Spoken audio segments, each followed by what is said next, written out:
In today's video, we're going to be analysing the Chelsea versus West Ham game.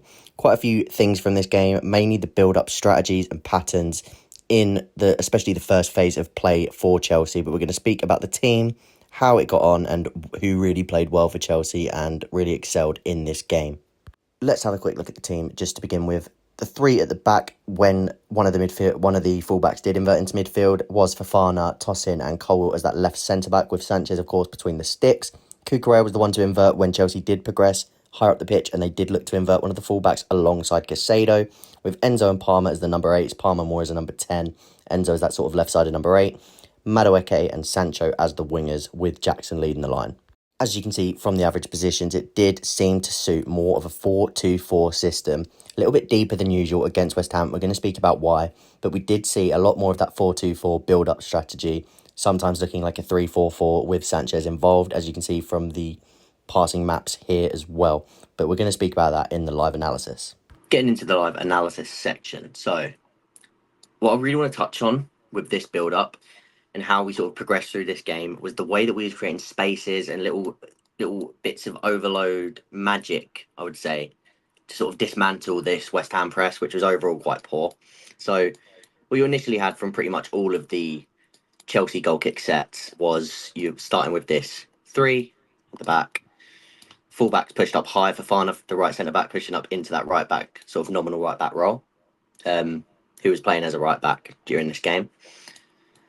And Cucurella, who sometimes inverted when we got higher up the pitch in that usual role, again, playing more as that fullback. So again, this is a more De Zerbi-esque sort of 4-2-4, if you had the fullbacks a bit deeper, but that sort of build-up where you're trying to use these pivot at staggered heights, sort of create these little openings into these areas and such. So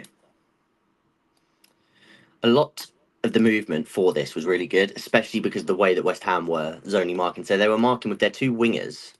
So it was Somerville and Kudus were coming inside to mark man for man here. They're obviously staying outside and sort of like within distance that they could track in and then track back to cover, but they were in those areas. Bowen, who was playing up front in this game, was covering it in on Enzo. He was dropping in deeper, sort of behind here.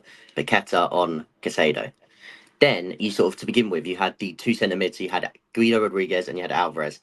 You had the fullbacks, so Wan-Bissaka and Emerson, who had dual responsibilities. They were in that gap to put pressure on Cucurella to stop him being the one to play that ball into Sancho, for example, and press him to force him backwards. But then, of course, that being said, he also then has to worry about if that ball goes over the top, spun in behind. That's his man. He's got to get back in track. So that was one of the first issues that it was being caused, sort of this player and this player having dual responsibilities. And Chelsea were really looking to sort of pinpoint that in the attack, having these players high and wide. And then the space to receive, very often being these two. The two centre-backs, the spacing between these two, the two centre-backs and the two DMs, was worlds apart. West Ham were really struggling to sort of lay a glove on Chelsea in that department. They were creating a really good sort of 5v4 build-up in this area of the pitch, using the fullbacks when needed. But again, this player and this player having to sort of mark both areas of the pitch. And Chelsea were just really moving the ball well, using the staggered pivot height. So, for example, if that ball would go into Caicedo, can he bounce it into Enzo? And then that's when one of these players would look to arrive in this hole. I'll try and flash up sort of an advantage, what's the word? Example on screen. Jackson would arrive, he can receive that ball, and then he can either try and turn out, he can lay it back off to then make a run into this gap here, or he can sort of look to, as I say, turn, if Sancho's maybe come in, can he play that ball? Can he bounce it with Palmer? Can he receive it here? Can he get it into Palmer, who can then face forwards, and you can attack that back too? So that was sort of the rhythm of the game, at least early on. Then what we did see, especially for the second goal, is West Ham at the second sort of instance of the game.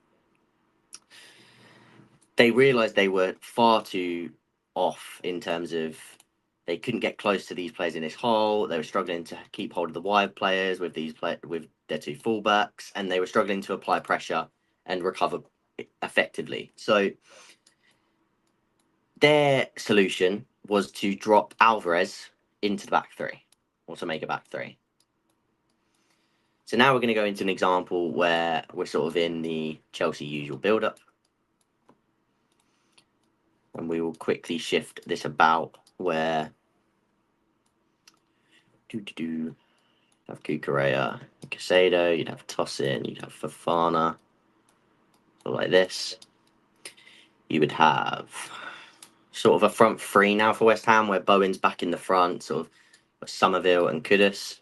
Then you've got Paqueta, who's still playing quite advanced, trying to get onto the back of one of these players. So in the instance I'm talking about, I'll try and flash it up on screen as well, which I'm trying to show is Cucurella there, Enzo sort of in this gap. I'm just trying to find the exact way that it was sort of done so that I can show you. So you had now a 5 at the back for West Ham, and it was just leaving absolutely acres for players to receive in here. And we saw this for Chelsea's goal. Very much Palmer, Jackson, all on the last line. This player's got to watch Palmer as well. This player's pushed up on Cucurella, which now means Enzo Fernandez, if Kudus, who's starting to pressure the ball, if he can't stop that ball, Cole has managed to fizz it in to Enzo. Enzo is now on the turn. The benefit of Casado, and I'll show it again, I'll try to show it on screen, of Casado playing in the sort of cover shadow here, is if that ball does make its way into here, Casado is a free man if he attacks this space, especially because Cucurella is attracting this man here. So what ends up happening for the goal, Enzo then puts a lovely ball across here. This man doesn't know Casado's pushing up. Again, he's playing in the cover shadow. He arrives to receive the ball. And then, because of how Enzo's pushed forwards, it's caused this man to jump out, which is actually Mavropanos, because this is Alvarez. So now what you've got is massive space here to be attacked. Alvarez is then with Jackson. Jackson makes a little dummy movement forward. Alvarez comes jumping out too to stop him getting the ball to feet. Spins in behind, obviously makes that pass. And then Jackson ends up through on goal again. I'll try to show it on screen. And for the second goal, it was just lovely little counter movements from each player. Enzo dropping into here to drag the centre-back out of the back 5, create this big space here for Chelsea to attack. And what Chelsea did really well in this game was close, tight-knit combinations, deep on the pitch. They were controlling the game in a different sense because they actually had less possession of the ball, but this is another reason why I think Maresca is a lot more versatile than people think.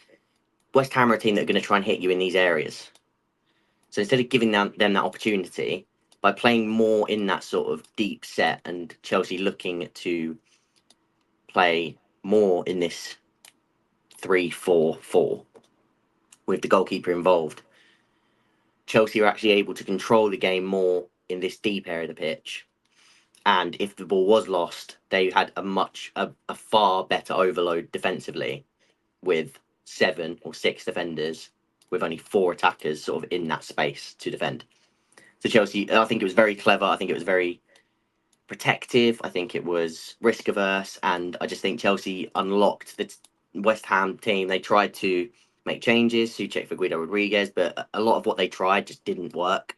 And I think that was more of a positive and sort of kudos to Maresca that he managed to sort of pull off that tactical masterclass in the sense of really, like I say, dragging West Ham's press around the pitch, making it really hard. They're not the most mobile in midfield, so making them have to dual mark players where they have to, and if they make the push into an area like this on Enzo, for example, leaving Jackson open. Jackson had a field day at dropping in and then just sort of little spinning passes or little spinning balls where he would run in behind.